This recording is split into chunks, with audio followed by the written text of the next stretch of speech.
Doutor, tá com o microfone aí?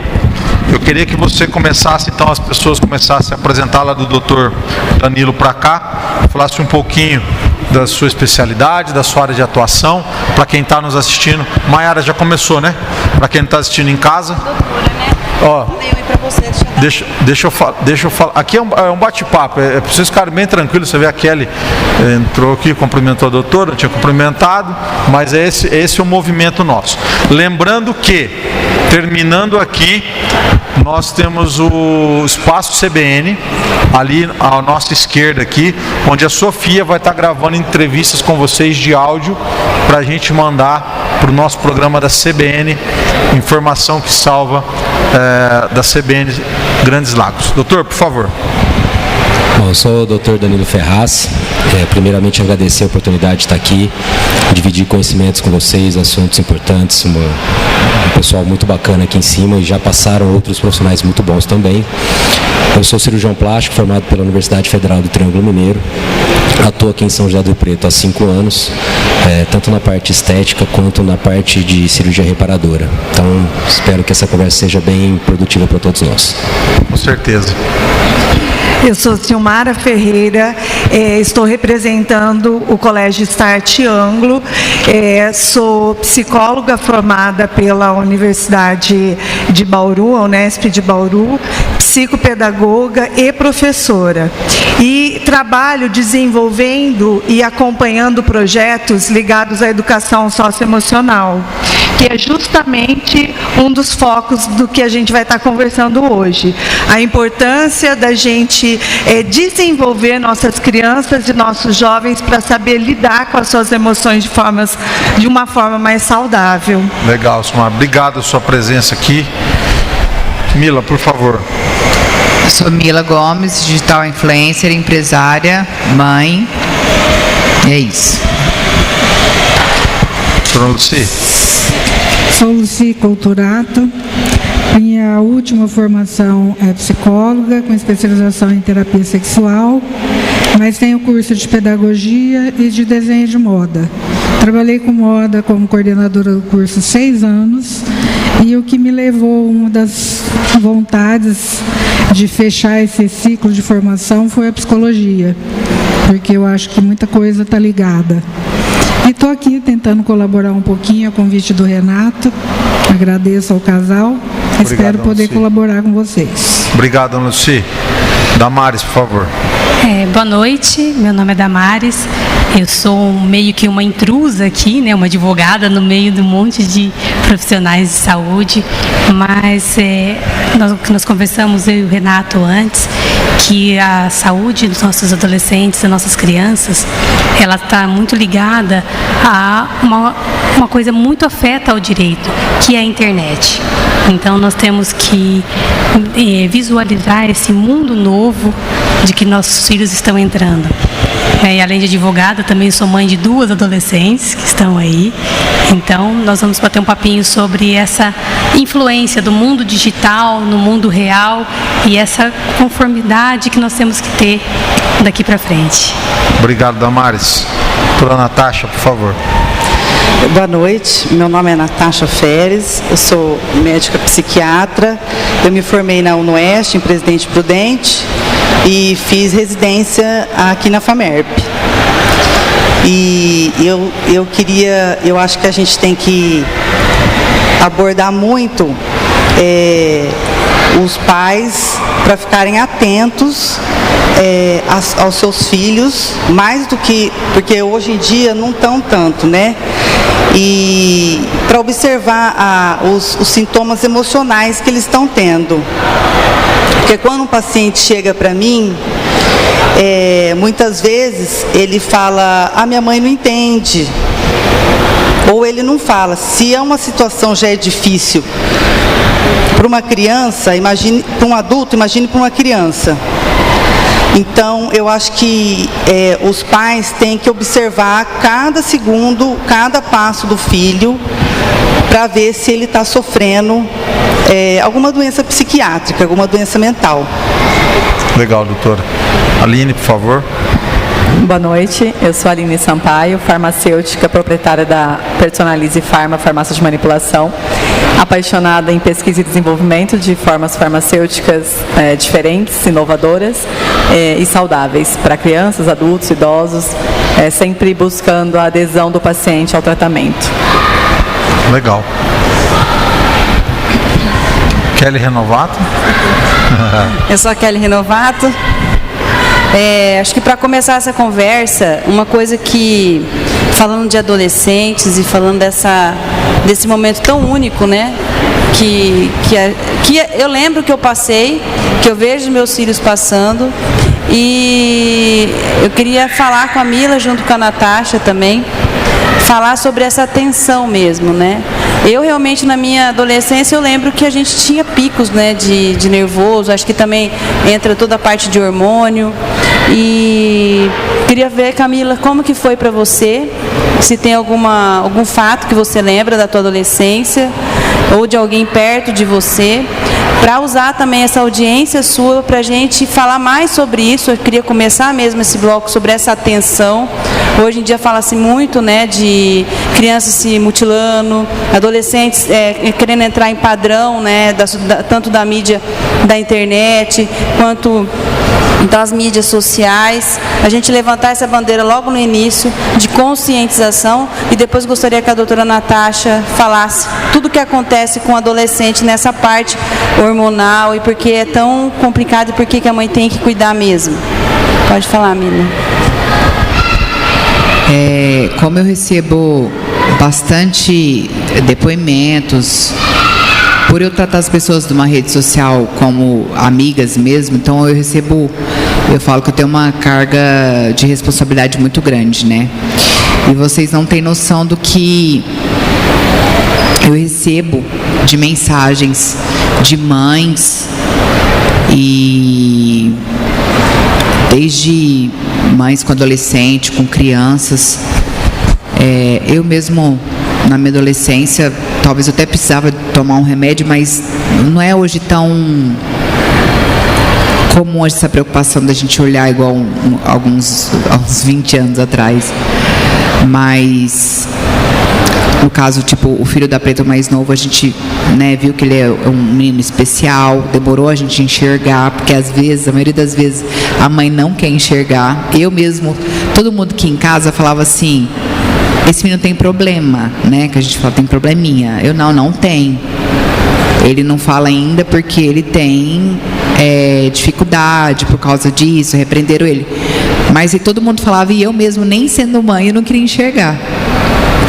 E aí o Rodrigo pegou e falou, não, vou levar ele no neuro, né? Levou no neuro, depois foi no psiquiatra para passar medicamento para ele, para hiperatividade. Ele tem o síndrome do X frágil, que acho que é o primeiro grau do autismo. E, enfim. Então é muita essa importância de estar olhando para dentro do que a criança está.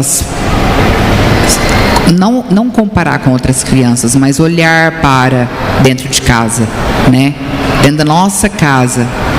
Eu nunca pensei que a gente fosse ter uma pessoa especial dentro de casa que precisasse tomar medicamento desde muito novo, né? E aí as mães me mandam muito depoimentos de tudo que eu vivo, um pouquinho que eu mostro. E eu tenho até uma amiga minha que o marido dela é perito de crime e não está sendo divulgado, né? A Globo só ficou o dia inteiro divulgando coisas contra o governo,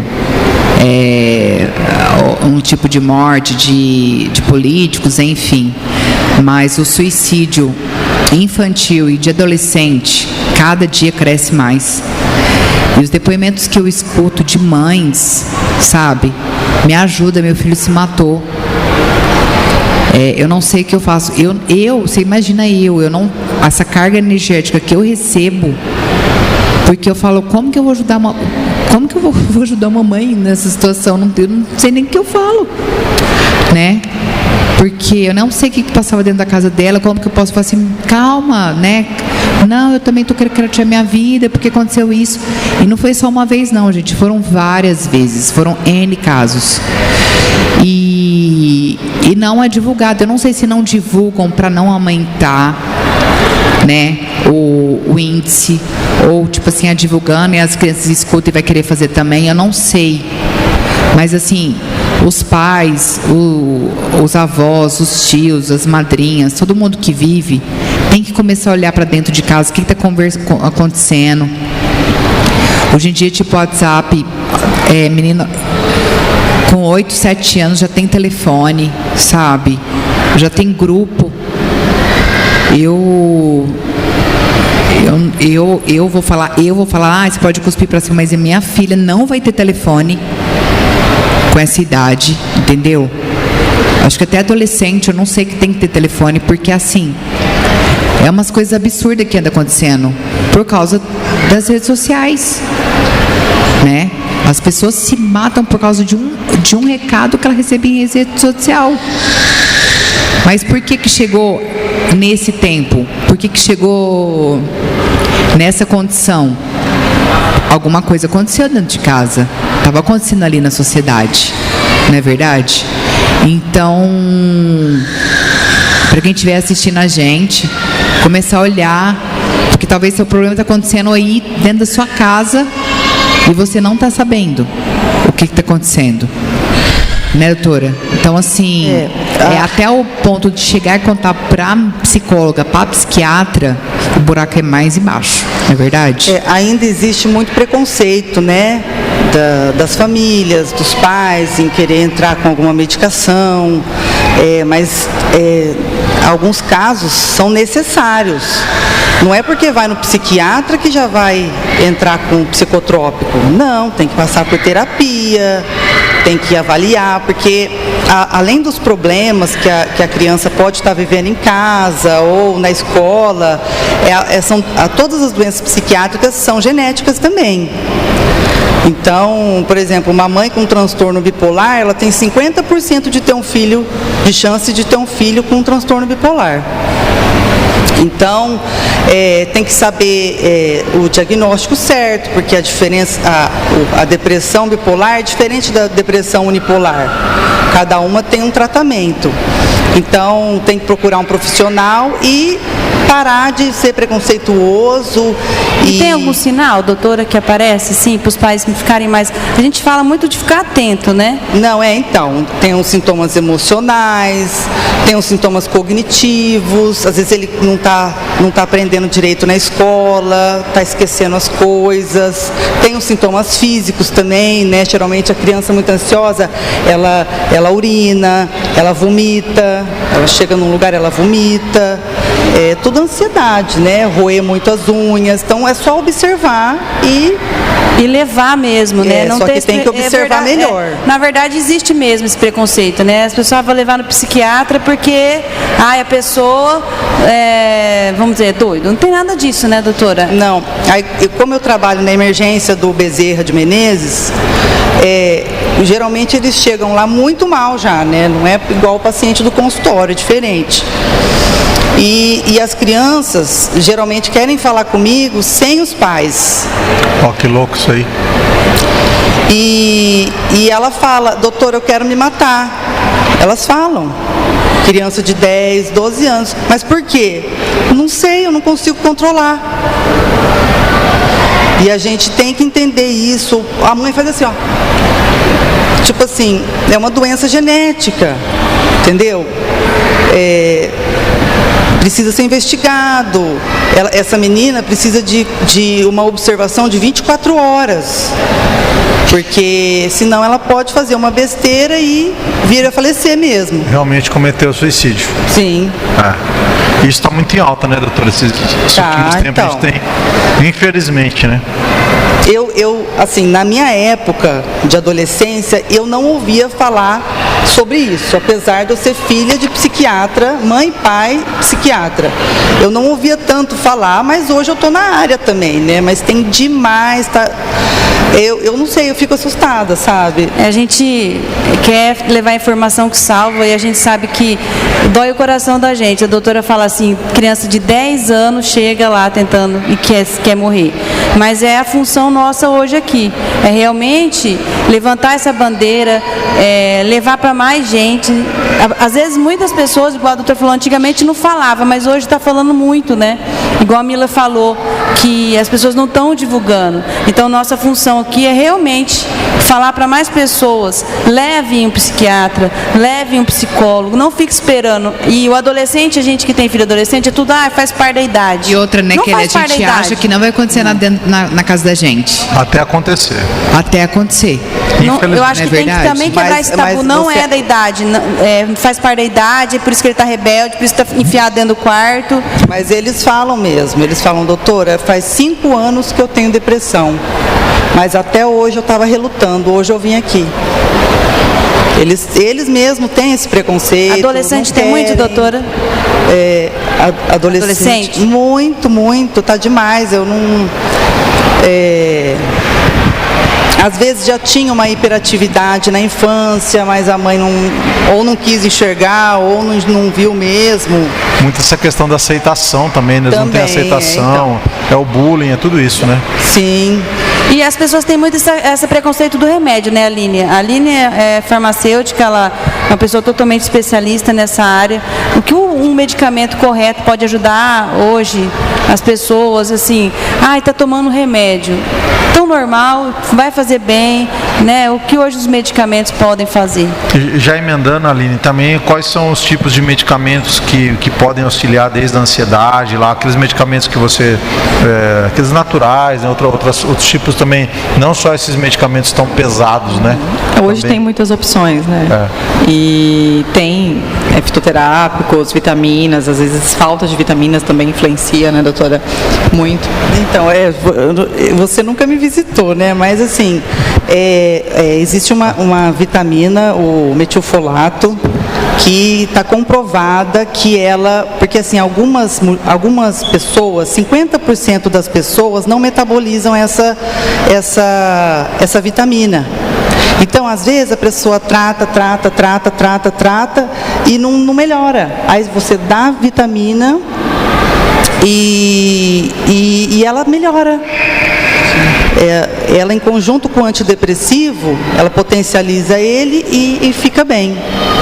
Né? Outra coisa, o exercício físico também está comprovado que ele é um tratamento para depressão.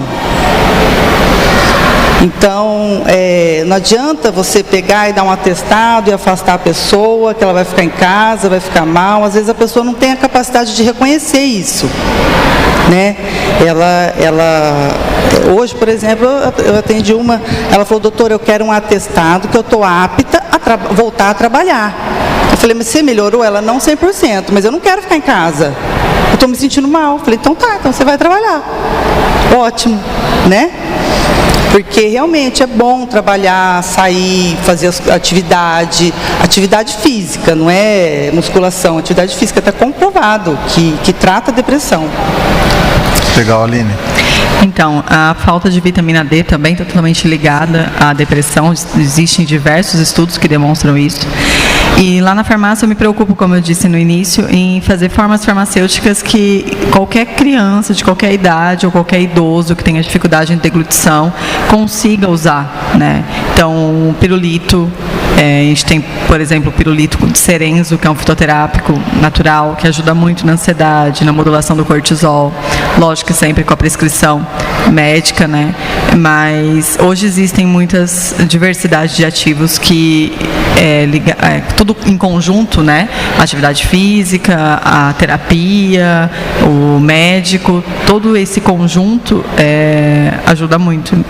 E faz toda a diferença. E a diversidade de formas farmacêuticas. Então, não consegue deglutir? Pode ser um pirulito, uma gominha, um drops, um chá, né? Então, o que eu procuro sempre buscar é isso. Não adianta nada ir no médico, passar um remédio e a criança não conseguir usar. O que a gente pode fazer para que essa criança ou esse idoso consiga ter adesão ao tratamento. Legal. Show de bola. E agora, quando a gente fala muito de adolescente, é interessante porque o adolescente, a gente tem, e é verdade, a gente teve todos esses adolescentes. Ah, obrigado. Me deram com a letra maior, agora eu vou tirar. Por isso, você entendeu agora? Gente, mas ela por que me você não me criticou, falou meu que você amigo tava doutor sofrendo? Danilo Ferraz. Deram um papelzinho Quando eu com a letrinha pedi o pequena, óculos, coitado. ela me criticou, mas que estava ali, a letra estava menor. Você viu, né, Aline? Me defende. Tá, quando a gente fala de adolescente, é sempre muito complicado, porque o adolescente, isso que a doutora Natasha acabou de falar, muitas vezes ele está baixa autoestima, ele tem a escola, é o bullying, nós falamos aqui também anteriormente.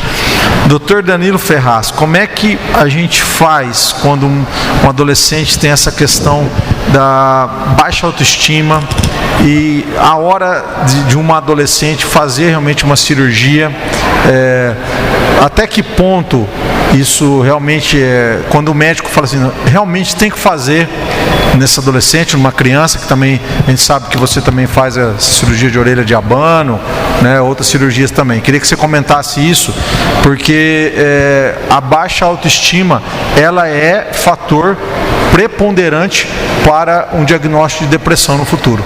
Legal, doutor? Por favor. E eu queria perguntar também, quais as mais que você tem, que você faz, e qual idade, a partir de que idade que pode fazer? Para os pais já ficarem atentos e já ir resolver esse problema, para não ficar com menos esse problema, né?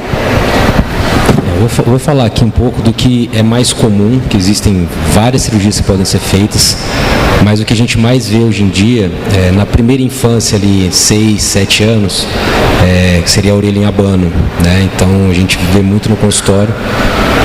Nessa idade ainda os pais já preocupados, alguns pais já preocupados, mesmo ainda sem ter o bullying na escola, eles já querem operar para evitar. Alguns pais passam para saber a idade que se opera, então orelha em abano a partir dos 6, 7 anos, quando a orelha já está formada, a gente pode fazer algum tratamento cirúrgico. E alguns pais vão e falam, eu tenho que operar. Eu falo, como é que está na escola? Está sofrendo bullying? Ele chega em casa e comenta alguma coisa.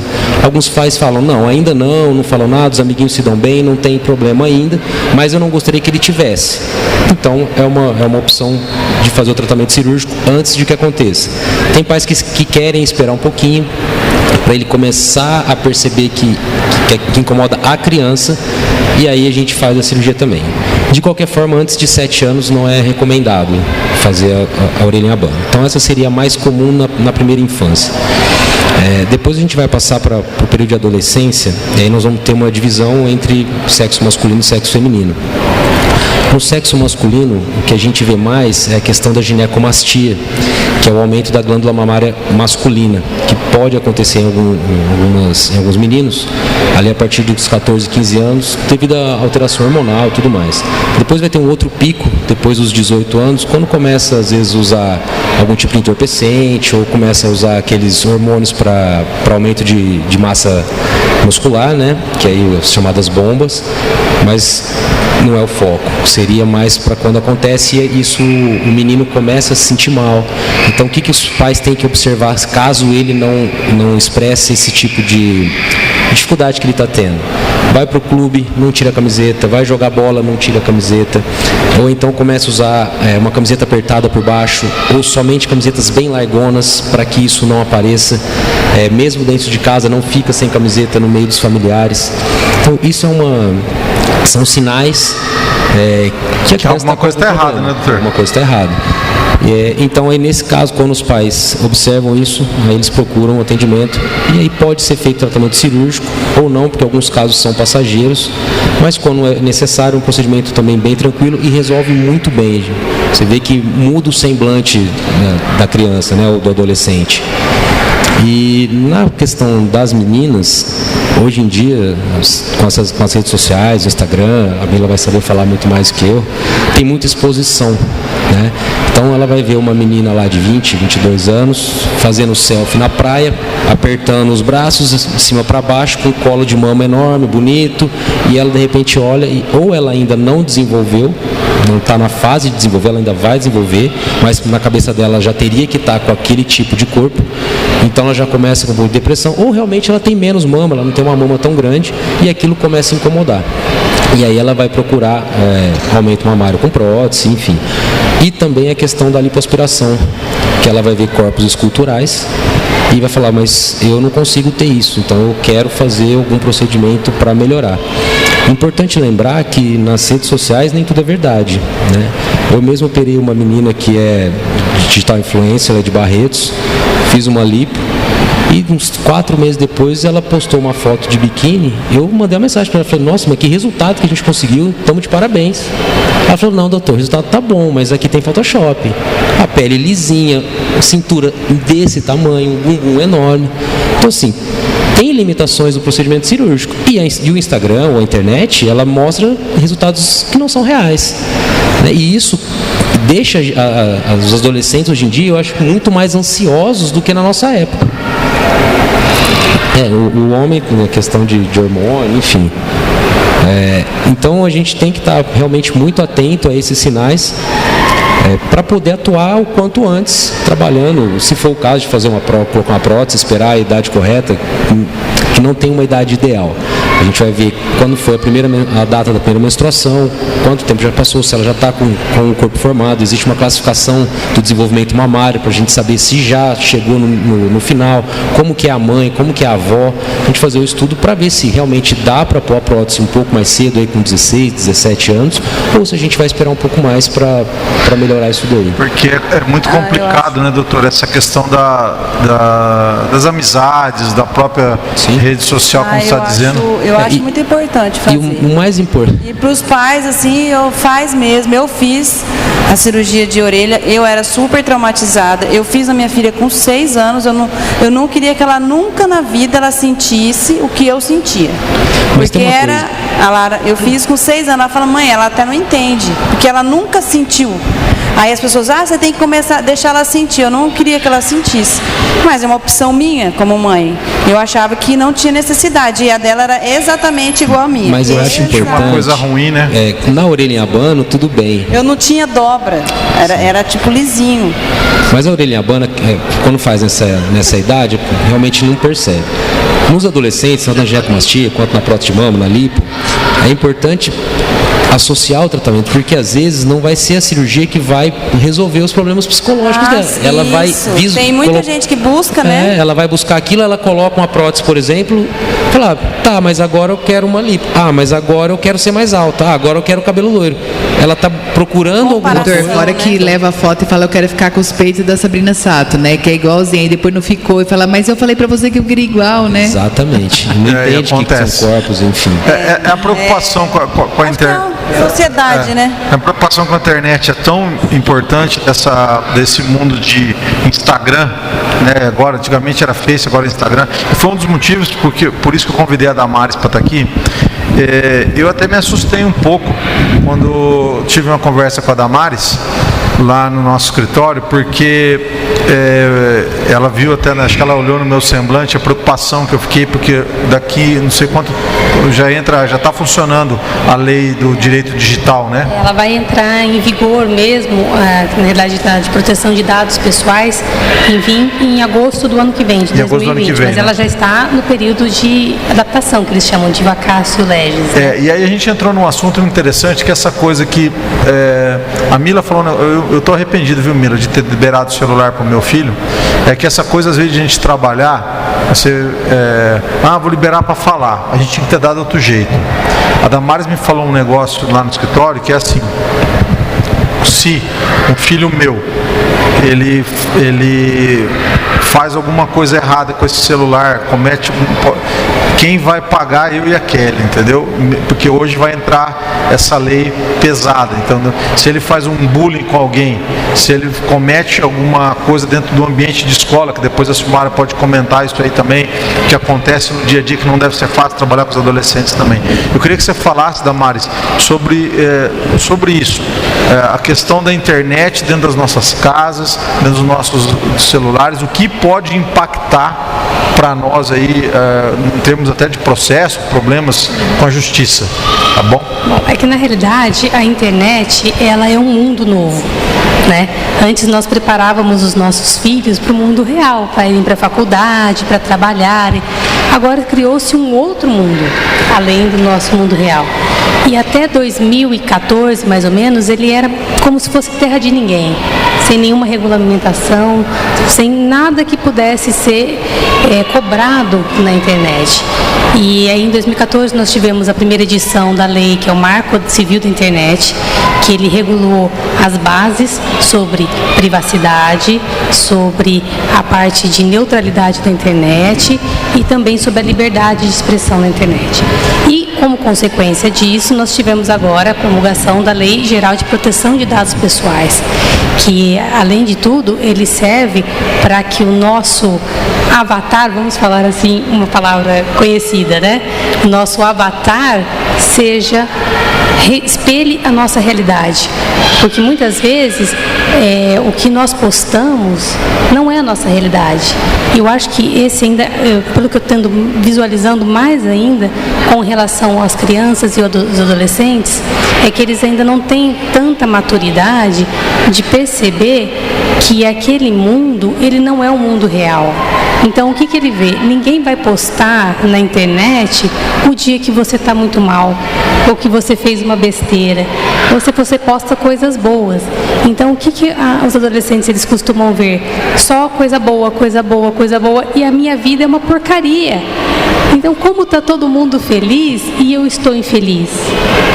Né? Então, esse discernimento, e isso leva até alguns cometimentos de crimes, entre aspas, né?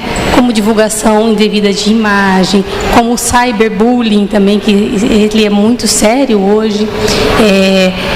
Por você ver, assim, nós temos uma especialidade do direito que surgiu nos Estados Unidos, chamado direito do esquecimento. E ele surgiu exatamente por conta dos adolescentes, que postavam coisas, quando adolescentes, na internet, absurdas, e isso fica gravado na rede. E quando eles iam procurar emprego, o futuro empregador googava, né, que é um verbo novo agora também, googavam eles e viam, nossa, mas você postou uma foto com a suástica do Hitler, por exemplo. Né? E ele era adolescente, ele nem estava pensando nisso aí. E esse direito do esquecimento é o direito que nós temos de ser esquecidos. De verdade, nossos atos, quando a gente não tinha internet, saía no jornal hoje, amanhã, dali a pouco ninguém mais via. E aí, com a internet, isso se perpetua no tempo.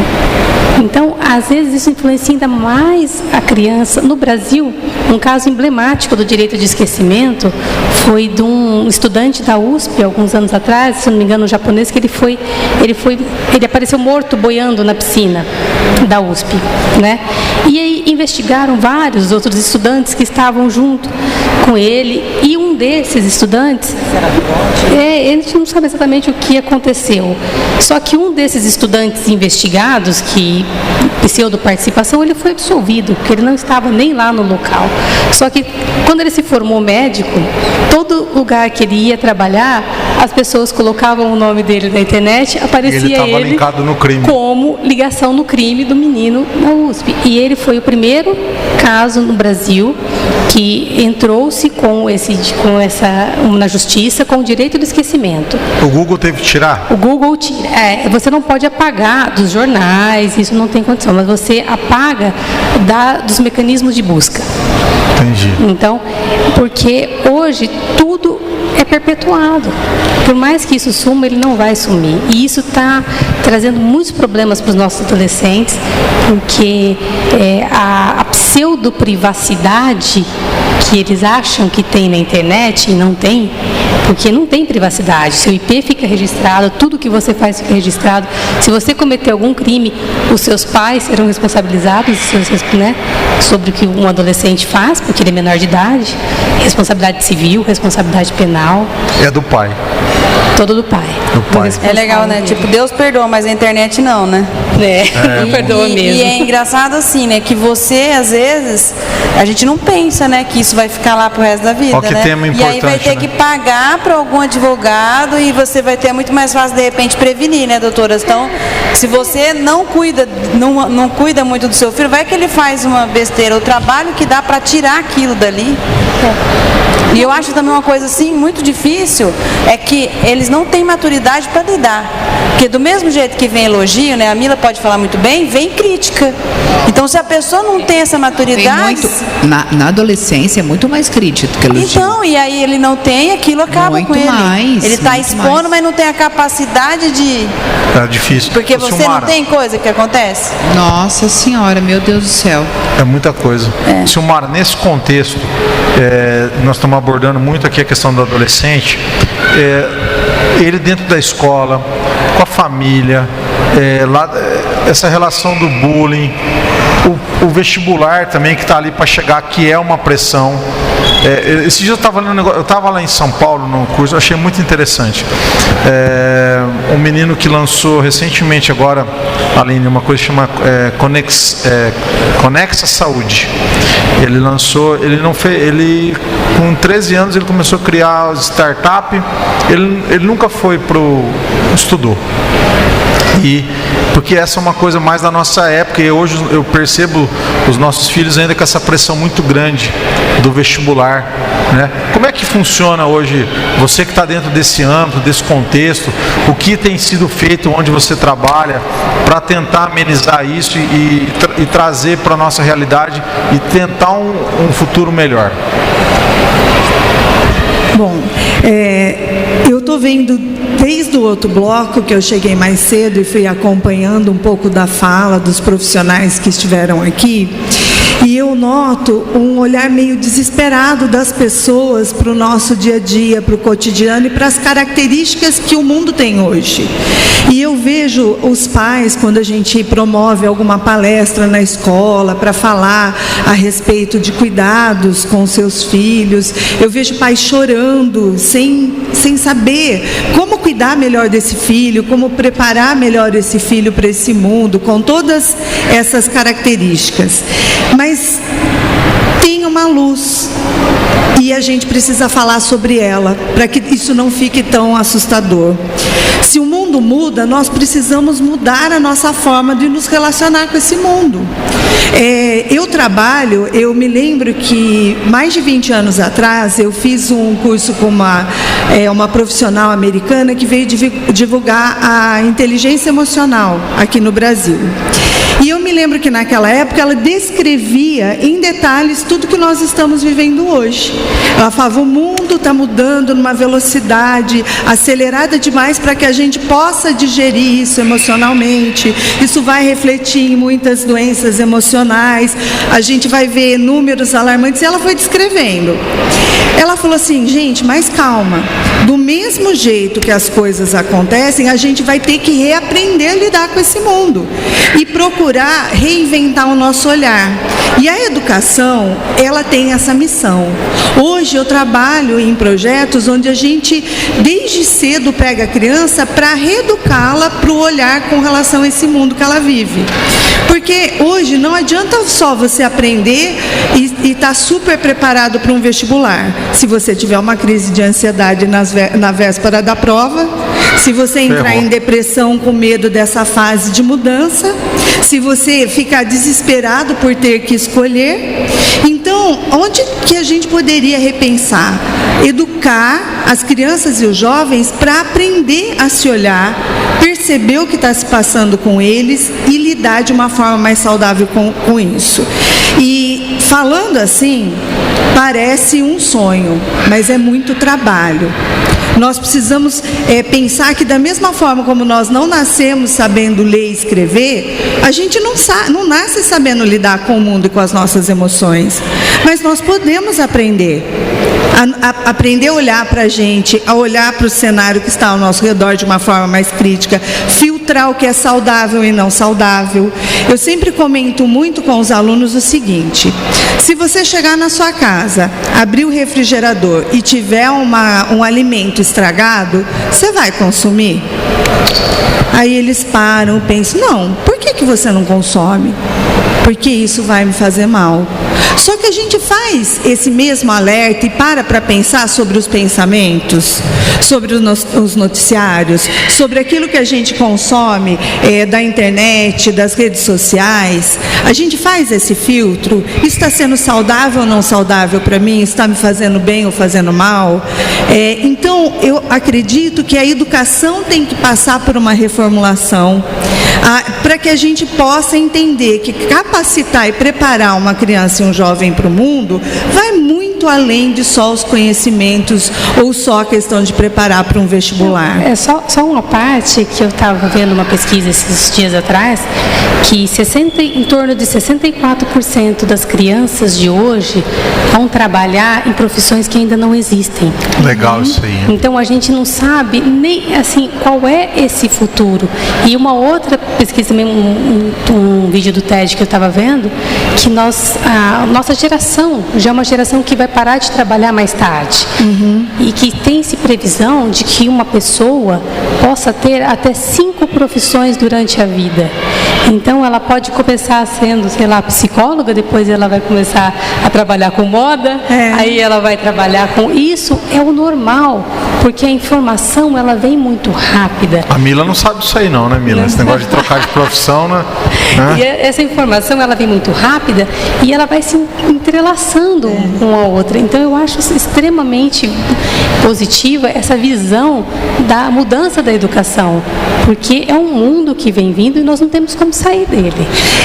E a gente não consegue desacelerar o mundo e não consegue deletar dele essas situações. Então nós precisamos nos reinventar. Não adianta inclusive negar, na né? educação. Falar, não está acontecendo, eu não quero, né?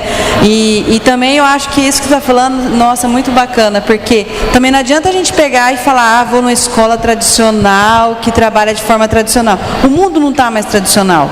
Então tem que estar uma escola igual você está falando, que está preparada e preparando as crianças para esse futuro, né? E preparando os pais, porque os pais também não estão preparados, que a gente vê isso realmente. Eu acho que a escola e família têm que se unir, porque se os desafios do mundo são grandes, sozinhos nós não vamos conseguir. Então nós precisamos nos conectar e realmente é missão-tarefa. É uma missão que a sociedade tem que abraçar, a família tem que abraçar, a educação tem que abraçar, a escola e juntos para transformar essa realidade. E tem só um ponto mais que eu gostaria de colocar, que é o seguinte, para a gente enxergar a luz no meio desse cenário. O mundo vai mudar e muitas coisas vão acontecer que são riscos para os nossos filhos. Mas se nós educarmos eles para serem mais seletivos, mais críticos, conseguirem filtrar o que tem de saudável e não saudável, ele não só proteger, mas ensinar. O problema hoje em dia é que a mãe está tão, assim, eu recebo o povo, ai, nossa, que lindo você criar sua filha no meio da areia, entra no rio Tietê, ai, que lindo, tipo assim, eu fico passada com ai, meu Deus, sua filha já está comendo açúcar, tipo assim, é umas coisas que eu fico impressionada. Andando descalço. Eu fico impressionada delas ficarem admiradas. Ô Mila, a gente, na nossa época, a gente tomava leite com Toddy. Então, não tinha assim, nada é uma disso, né? gente, Sobrevivia, né? Não. E outra, né? E assim, cria o filho dentro de uma bolha que, como diz, o primeiro trauma que o filho for ter na rua, fora de casa, primeiro em alguma coisa, sabe? A Betina cai a primeira vez que ela caiu, ela caiu, eu falei, levanta. Ela nunca chorou. Eu lembro como se fosse hoje o primeiro tombo dela aprendendo a andar. Falei, levanta. Ai, imagina, tadinha, deixa eu pegar ela. Ai, minha filhinha. É o que a maioria das mães fazem. Entendeu? Cria o filho numa bolha, aí depois vai para a escola, começa a ter, mas a minha mãe, meu pai, super protege, super homem, você está entendendo? Aí vai para o mercado de trabalho, sabe? Começa a receber, aí não sabe ter chefe, não sabe ter patrão.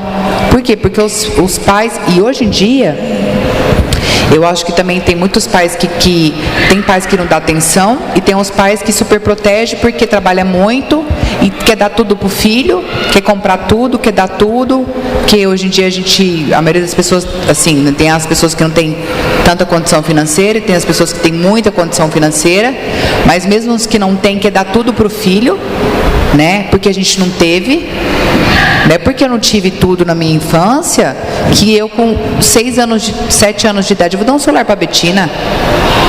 Entendeu? É o meu ponto de vista. Eu acho um absurdo uma criança ter um telefone. Eu acho um absurdo. Eu acho que para mim telefone a pessoa tem que ter quando ela trabalha. E ponto, né? A guerra lá em casa foi as Minas da Preta, sabe? Porque quer dar tudo pro filho. Isso não é questão de amor. Se dá um telefone pro filho. Ah, porque lá todos os meus amiguinhos da escola têm, mas vocês não são todos. As pessoas não entendem, né? Até entra no lado da doutora Luci. O sexo até, né? A internet, você fala, coloca sexo para você. Que mundo que abre para uma criança de 10 anos, de 5 anos, de 6 anos. Eles não são tontos, eles são inteligentíssimos, né? A dona Luci pode falar para nós, né? E como que é se hoje uma criança tiver muito acesso a isso antes da hora? Porque tudo tem hora, né, doutora? Eu queria complementar um pouquinho falando do outro bloco que a psicopedagoga falou, eu achei muito legal, queria dar uma fechada. Na verdade, isso tudo que eu estou escutando aqui, complemento com uma parte que ela falou, e a gente esquece que dar muito é porque você está tentando substituir o carinho que você não dá, que você não tem tempo. Verdade. Geralmente, a criança quando chega, o adolescente quando chega no consultório com problemas, o pai delega para a escola. Quando não, tem babá ou tem empregada que era babá e continua até hoje, até na adolescência, até adulto, e dá tudo que pede. Então a criança, a adolescente de hoje, a maioria, eu digo esses que estão numa situação melhor, tá? Não é o caso do que ela atende no Bezerra, que é uma classe de menos poder aquisitivo. Mas existe uma confusão hoje de valores, uma troca de valores. E isso tudo vem de uma única coisa, falta de carinho. Os pais, é lógico, nós estamos num novo mundo, depois que a mulher entrou no mercado de trabalho, eu escuto muito isso, mas eu não posso. Você acha um tempo? Eu falo que meia hora bem vivida com esse filho vale mais do que as 8 horas que a babá ficou. Se você pode ficar meia hora, fique meia hora. Não dá mamar com o celular, ok? Ou não brinca com o celular. Celular não é para criança brincar. Então hoje a gente tem um monte de coisa, essa tal dessa tecnologia, e existe tudo que vocês falaram, ainda tem uma coisa a acrescentar do celular, da TV. Existem estudos, já vários estudos. Eu faço parte de um grupo de estudos de sexualidade, onde a gente tem um urologista, ginecologista, 2 psicólogos, 3 comigo, e uma pediatra que só cuida de adolescente. Ela fala que tem vários estudos já comprovados que a distância, a tela para criança causa muito problema no futuro, problema de visão, problemas até mentais, já tem coisas comprovadas. Então a gente acaba não ligando tanto para isso, pensando só no conteúdo, mas tem também o problema da saúde. Então se você puder segurar um pouquinho, porque o que acontece? A mãe trabalha, você chega em casa, você coloca a criança, você quer conversar um pouco, você coloca a criança para ver TV. Ela está te dando um pouquinho de sossego. Agora, falando agora da minha área, eu dei uma fechada nisso tudo que a gente falou aqui, né, que vocês falaram, do desenvolvimento tecnológico, tudo que está afetando, e que para mim é o sentimento, o maior buraco que fecha isso. Da parte de sexualidade, o que me encantou e que eu procurei é justamente a sexualidade ao início de tudo. Então, por exemplo, quando os pais têm dificuldade, eu estou inclusive com um projeto desenvolvendo, talvez para o ano que vem, de educação sexual mesmo, de grupos de educação sexual, porque os pais não tiveram essa facilidade e essa educação. Então, quando A criança vai para a internet, tem acesso a tudo, aí cabe ao cuidado dos pais, né? Em estar seguindo essa criança, esse adolescente. Tem de tudo para ver. Agora, se você já conversou com o seu filho em casa, e que idade, né? Que é o que a gente colocou na matéria desse mês. Não tem idade. Responda quando ele te perguntar. E se ele não perguntar, quando ele vem, ele já sabe tudo, porque na escola fica sabendo de tudo. E na internet. Não joga para a escola vai dar a parte biológica, vai dar um pouco, mas mesmo que você ensinar errado, o que o pai ensina, o que a mãe ensina, é muito mais tranquilo. Ele vai ter um entendimento. A hora que o coleguinha vier falando um monte de coisa, ele já ouviu, então não é novidade, não vai deturpar. E essa dificuldade os pais realmente têm. A maioria eu já atendi de primeira consulta, porque normalmente adolescente e criança a gente atende primeiro os pais, para depois ter o contato com a criança, adolescente, onde depois da explicação de como é o tratamento, a mãe virou para mim e falou: acho que eu estou precisando vir aqui. Então, assim, é claro, é difícil a gente falar de uma coisa que a gente não sabe. E é básico, a educação sexual dá início em tudo isso aqui que vocês falaram. A menina que vai procurar cirurgia plástica, a não ser a corretiva, é lógico, mas hoje as meninas já querem colocar seio com uma idade que é um absurdo, mas elas querem um corpo perfeito. Isso tudo vem de casa. Isso tudo vem da base. Legal, dona Lucia. Pessoal, eu vou ter que chamar quem quiser fazer uma pergunta, as perguntas aqui, que nós já estamos chegando ao fim. A transmissão da internet terminou? Ainda tem tempo ainda? O Instagram está terminando, então o pessoal que está no Instagram daqui a pouco já está acabando. E quem quiser fazer alguma pergunta, nós estamos à disposição por aqui. Enquanto eu vou fazer a pergunta ali, Aline, eu queria só fazer uma pergunta para você. Você observa que houve um aumento de número de medicamentos para adolescentes? Você tem isso? Consegue ver se as pessoas estão... Que até então a gente era muito adulto que era tratado, ou a criança, né? Até se a gente prestar atenção, não tem roupas para adolescente, né? Parece que fica assim, quando você tem um adolescente, você sabe disso. A roupa, esse dia eu fui comprar, o Dario está com 10, já tem roupa que não cabe nele, e aí já tem que comprar de adulto. O remédio está assim também, lá algumas fórmulas, ou você percebe que já está tendo já existe o paciente adolescente? Eu percebo que não existe nada específico, mas existe um aumento da busca dos pais por algo, principalmente ligado à ansiedade. Ansiedade, eu recebo lá muita pergunta, muita mãe principalmente, querendo conversar sobre algum fitoterápico, algum ativo que ajude na ansiedade desses adolescentes e também na parte de melhora de foco, concentração para estudos e etc. Legal. Isso aumentou muito, mas não existe nada específico para esse público, é o que você falou, fica um meio termo, né? Um meio termo, né? E não tem, mas a busca aumentou muito. Show. Alguém quer fazer alguma pergunta da plateia? Com esse tempo, tudo bem com a senhora? Que bom que a senhora veio aqui, viu? Obrigado, viu? Tudo bem? Ninguém mais? Os adolescentes? Ninguém quer saber mais nada de adolescente? Eu tenho mais uma pergunta. Ninguém vai fazer, eu vou fazer, Kelly. Posso, Kelly? Posso? Então tá bom. Então falou. Silmara, quero fazer uma pergunta para você. Como é que consegue perceber que na escola que não está indo bem, e o que vocês fazem para tentar... Um adolescente que está lá enroscado, e assim, se existe caso também que estava indo muito mal e depois da intervenção foi tudo bem, que teve uma história queria um case de sucesso, sabe? Por exemplo, assim, um cara que no primeiro colegial todo mundo falava que esse cara ia dar tudo errado, entendeu? E aí, através que vocês conseguiram monitorar isso, e esse cara passou num vestibular de medicina. Existe, ou sei lá, outra coisa, existe esse case? Existe o tempo todo. O que acontece com a realidade da escola hoje? Os jovens são muito isolados, eles vivem o seu próprio mundo, eles têm a sua própria programação, o seu próprio horário, tudo é muito individualizado. E a escola ainda é um ambiente onde obrigatoriamente ele vive o coletivo.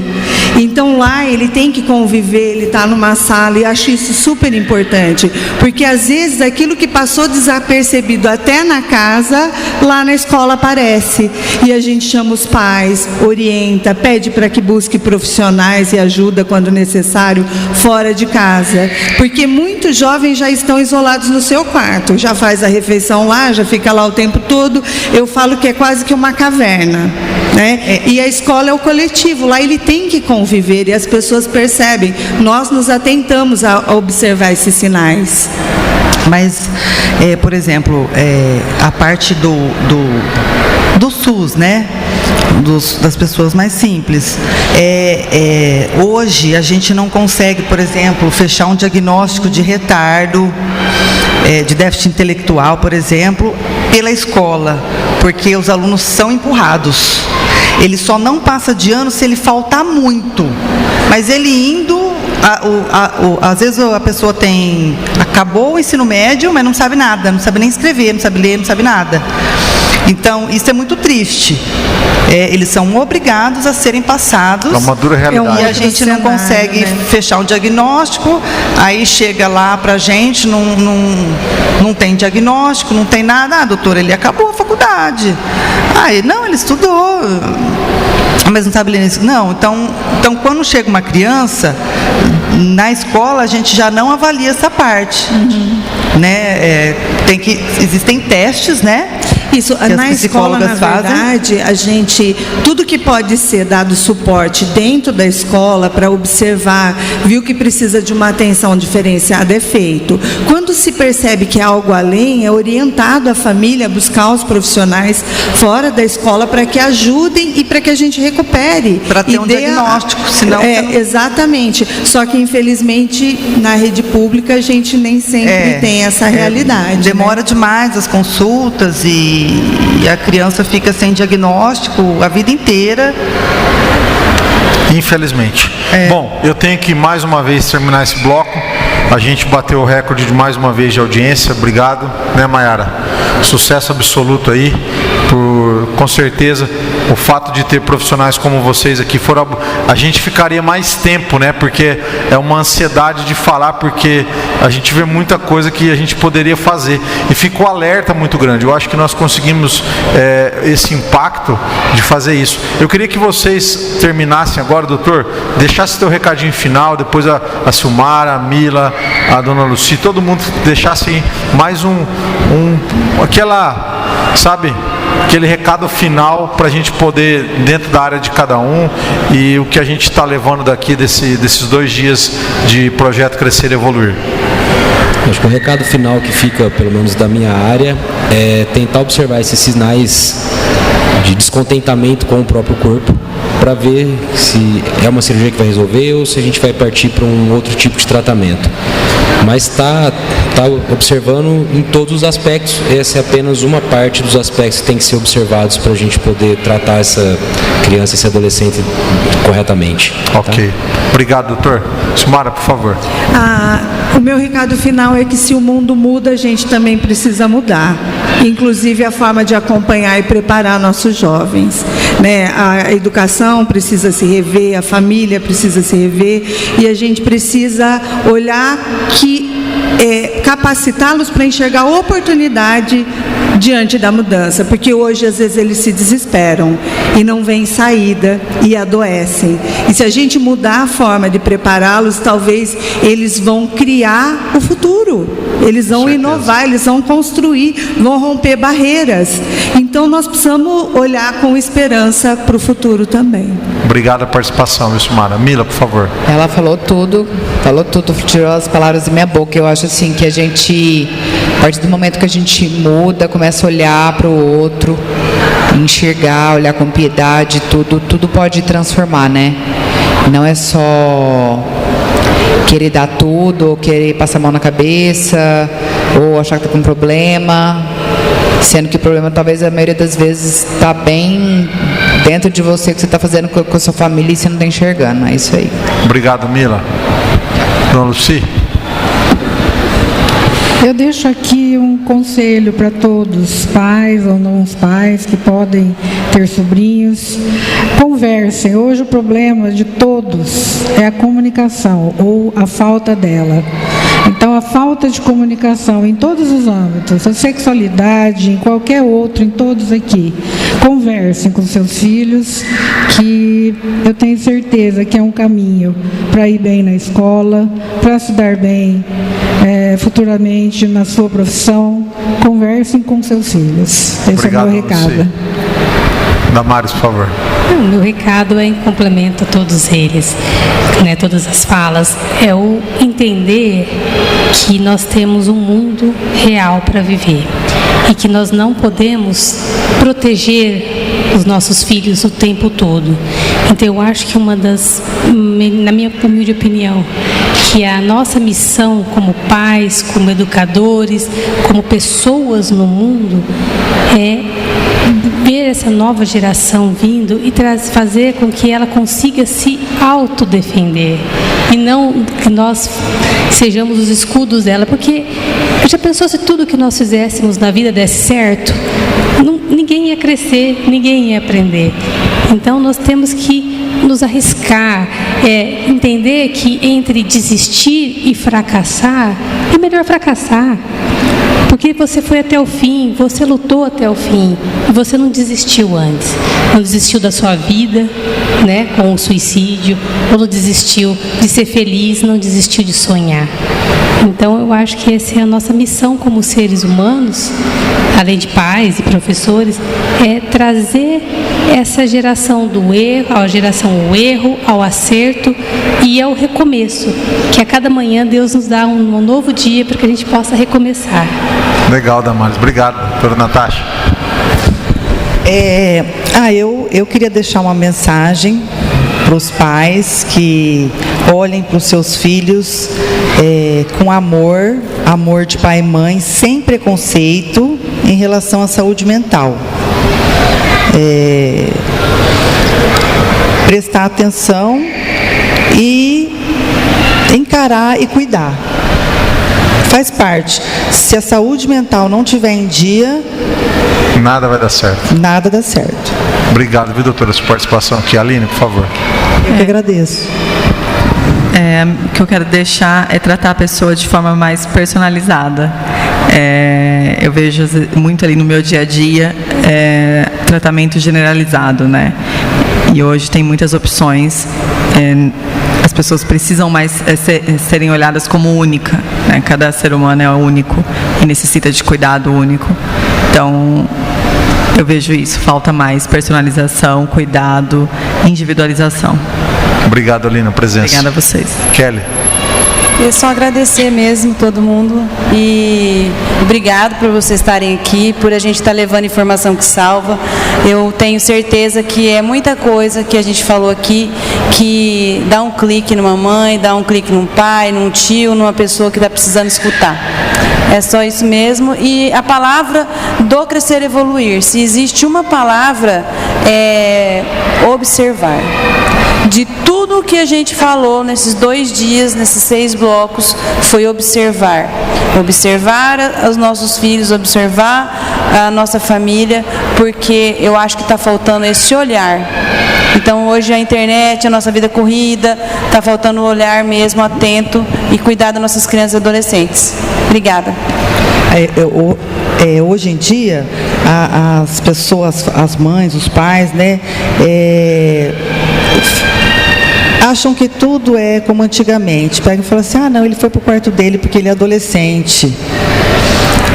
Hoje eu atendi uma paciente que, na verdade, ela já fez minha unha num salão aí ela levou o filho dela. Aí ela falou assim, doutora, eu assim, ultimamente passei a observar ele melhor e eu percebi que ele não saía do quarto.